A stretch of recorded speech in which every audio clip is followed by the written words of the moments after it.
மேஷம், அதுக்கப்புறம் சிம்மம் கூட ஓரளவு சொல்லலாம். சிம்மம் இவங்களெல்லாம் மெடிடேஷனில் உட்கார சொன்னால் மெடிடேஷனில் உட்கார மாட்டாங்க. மிதுனம்லாம் உட்கார மாட்டாங்க.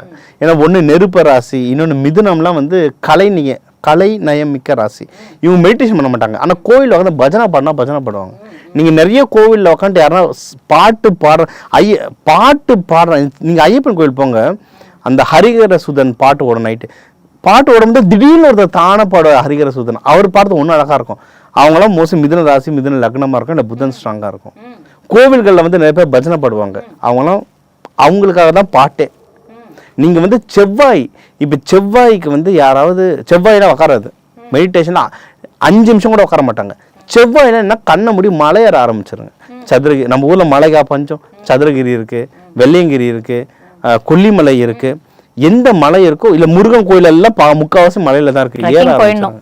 ஏற ஆரம்பிச்சா இப்போ வேல் குத்துறது, அழகு குத்துறது, பாத யாத்திரெல்லாம் யாருக்குன்னா மெயினாக செவ்வாய்க்கு தான்.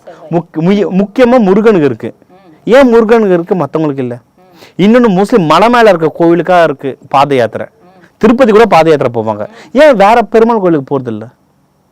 ஏன்னா திருப்பதின்றது செவ்வாய், மலையெல்லாம் மோஸ்ட்லி செவ்வாயில் வரும். செவ்வாய் கோவிலோட தொடர்பில் இருக்கும். உங்களுக்கு உடம்புலையும் செவ்வாய் அதிகமாக இருக்கும். அந்த செவ்வாயை மெடிடேஷன் பண்ண சொன்னால் உக்காராது. பாத யாத்திரை 2 நாள் நடக்க விட்டுரு. மலை மேலே ஏறுமோ டயர்ட் ஆகிடுவாங்க, தானாக படுத்துருவாங்க, அமைதி ஆகிடும். அவ்வளோதான் டெக்னிக். ஏன்னா அவங்க எனர்ஜி அதிகம்.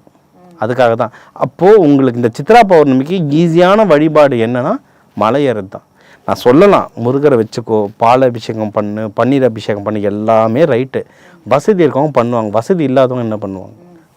இதுதான் கடவுள் எங்கேன்னு தேட வேணாம், நமக்குள்ளே இருக்காரு. இதை பண்ணாலே ஆட்டோமேட்டிக்காக சித்தி ஆகிடும்.